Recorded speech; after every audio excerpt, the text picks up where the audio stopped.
Olá, tudo bom? Eu sou Natasha, sou pediatra, especialista em desenvolvimento infantil, mãe de Davi, autista nível 1 de suporte, e hoje eu vou falar para vocês sobre estereotipias. Isso mesmo, é uma palavra assim meio difícil de falar, mas muito comum pelo dia a dia de quem vive o autismo, não é? E com certeza você que não vive já ouviu falar sobre estereotipia. Mas o que são as estereotipias, por que elas são causadas e como que a gente faz para tratar elas, se precisa de tratamento mesmo. Então fica aqui no vídeo até o final para você saber um pouquinho mais. Deixa os seus recados aí nos comentários, diga o que vocês acharam, compartilha e dá seu like. E aí, o que é estereotipia? Muita gente confunde estereotipia com tique. Estereotipias são movimentos repetitivos que podem ser motores, podem ser verbais, né?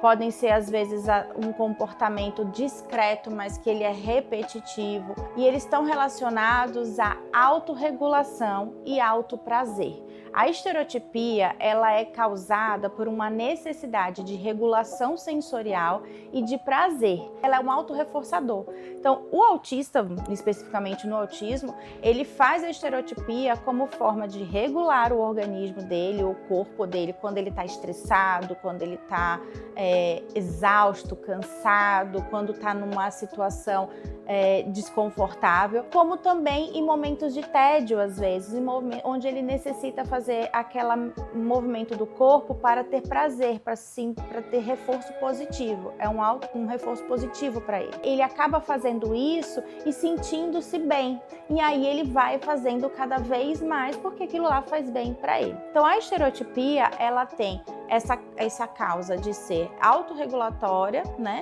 E de desenvolvimento de organização sensorial. E aí acaba que isso pode estar dentro do transtorno do espectro autista, mas também tem outras síndromes, outros transtornos como Tourette, por exemplo, e outros que podem ter transtorno obsessivo compulsivo, que podem ter estereotipias. A estereotipia, ela não é exclusiva do autismo, tá? Uma coisa que se confunde muito com a estereotipia são os tiques. Os tiques, eles são involuntários e eles são completamente fora do contexto. Eu começo a fazer movimentos e pode ser verbais ou motores e não tem contexto para aquilo ali. Por exemplo, você pode fazer barulhos, mas você pode falar palavras e, por exemplo, na síndrome de Tourette, que você fala palavrões. Já teve até teatro e filmes sobre isso, né? Que a pessoa ela fala coisas fora do contexto e às vezes palavras muito agressivas e obscenas, né? E normalmente o tique ele é disparado por uma situação de estresse e de ansiedade. As estereotipias, elas são importantes para o autista, para que ele possa se regular. Ele tem aquele movimento, ele tem um motivo de acontecer, porque naquele momento ele precisa se regular. Muitas vezes ele faz um momento de estereotipia e depois ele passa a estereotipia e ele tá bem, ele tá regulado, ele tá organizado para continuar ali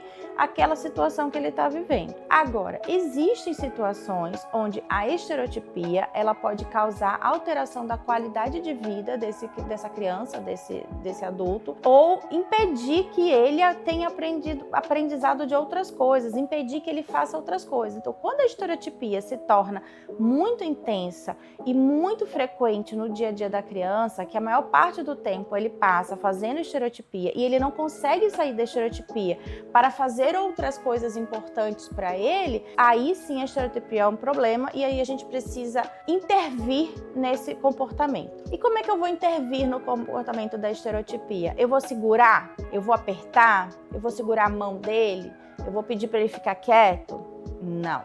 Aí vai ser pior, porque aí você vai reforçar ainda mais esse comportamento inadequado, vai intensificar mais a frequência porque eu vou causar mais estresse. O ideal é que a gente transforme a estereotipia em movimentos funcionais. Então, se eu tenho uma estereotipia de me levantar e caminhar e andar para um lado para o outro, eu vou dar função para isso. Então, eu posso dizer para ele, olha, se eu percebo que a cada meia hora ele tem uma necessidade de fazer a estereotipia, eu mais ou menos peço que perto daquele momento que eu sei que ele já começou, como ele apresenta sinais que vai se desregular e aí ele começa a querer se movimentar mais, você já pede para ele ir no quarto buscar, sei lá, na cozinha buscar uma água, no quarto buscar alguma coisa. Na escola, você já pede para ele se levantar e pegar uma água para a professora ou pegar um brinquedo ali e trazer. Então eu já dei um movimento, ele vai conseguir fazer o movimento necessário, ele vai se regular e eu dei uma função para aquilo. Isso é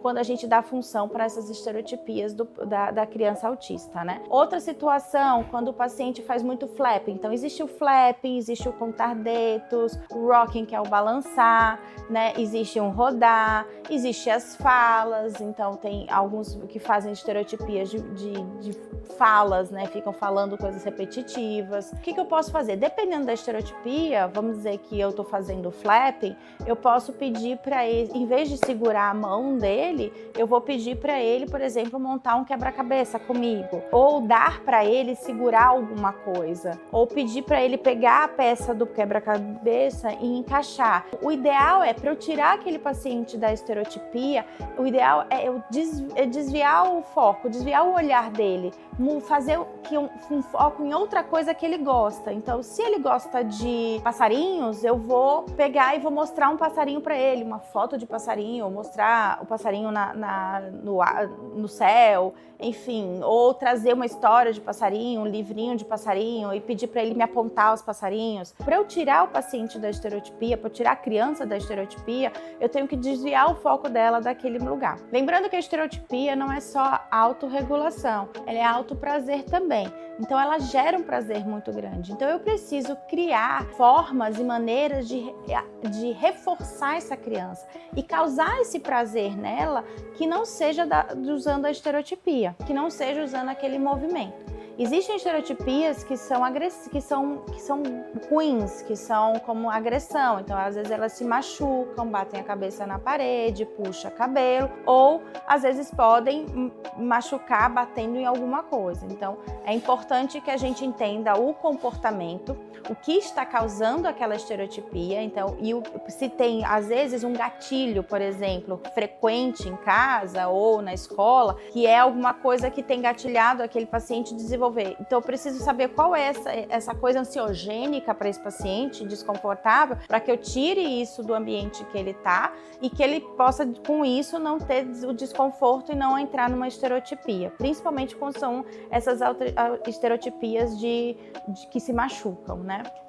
E aí, lembrando disso, eu preciso, então, criar um processo de autorregulação e autoprazer para ele, dar prazer em outras coisas, como ajudar ele a regular de outras formas. Isso a terapeuta ocupacional pode ajudar bastante. Então, se eu sei, por exemplo, que o meu filho ele tem uma necessidade de pressão, de toque e pressão, e que isso ajuda ele a se regular, então eu posso, por exemplo, fazer massagens frequentes nele de toque. Eu posso trazer coisas que criem essa pressão nele com frequência, por quê? Para manter ele regulado. Isso vai diminuir o processo, a repetição e a frequência das estereotipias. É bem interessante conversar com a TO do seu filho para ver o que ela orienta a fazer, o que a gente pode fazer de prevenção. O que a gente pode fazer de uso preventivo para evitar que ele entre numa desorganização sensorial? Quando eu percebo que a criança ela já está começando a ter sinais de desconforto, o ideal é que eu pare.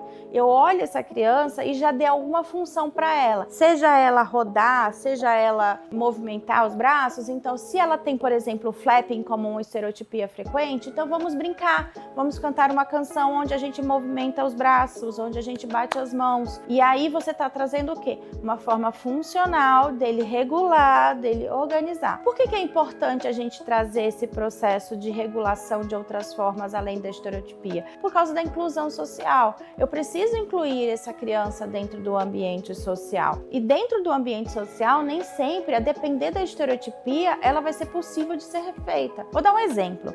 Meu filho, Davi, ele tem uma estereotipia desde criancinha, desde pequena, que são movimentos de luta. Ele faz movimentos repetidos de luta. Quando ele era menor, Até hoje, ele tem 11 anos e ainda faz. Ele fazia e se deixasse, ele passava horas fazendo esse movimento de luta e não saía para nada. E ele não interagia com a gente. Então a gente foi trabalhando isso, hoje reduziu bastante, mas ele faz. Só que, por exemplo, são movimentos que precisam de espaço. E hoje ele tem 11 anos, ele é grande. E é movimento que ele dá murro, ele dá soco, ele dá chuta, ele vai para um lado, ele vai para o outro, ele se mexe. Como é que ele vai fazer isso, por exemplo, num ambiente cheio de gente? Diante disso, a gente teve que ensinar a ele a forma de se regular fora. Ele pode continuar fazendo aqui em casa, em ambientes mais abertos, ele faz.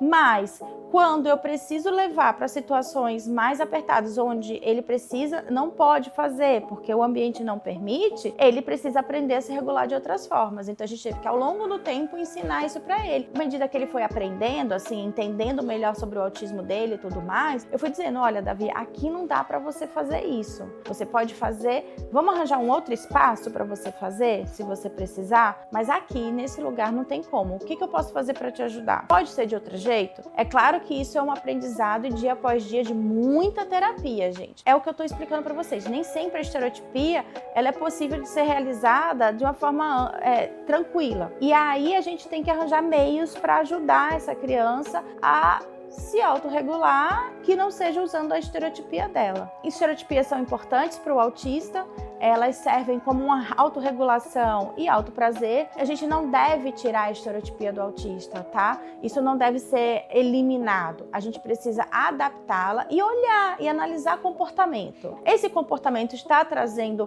problema para a qualidade de vida? Está impedindo essa criança de socializar e de criar aprendizado? Está machucando ela? Então a gente precisa analisar. Se sim, a gente vai intervir. Se não está causando nenhum problema, se a criança consegue fazer estereotipia e sair dela, então deixa tá lá, tá tudo bem. Deixa ela viver a vida dela na estereotipia dela e tá tudo certo. Era isso que eu queria falar pra vocês um pouquinho sobre estereotipia. Espero que vocês tenham aí aprendido um pouco mais. Se você gostou do conteúdo, manda aí para os coleguinhas, para quem você gostou, para aprender mais sobre esse assunto. Deixa os seus comentários, dá o seu clique aí no like e se inscreve no canal. Até a próxima!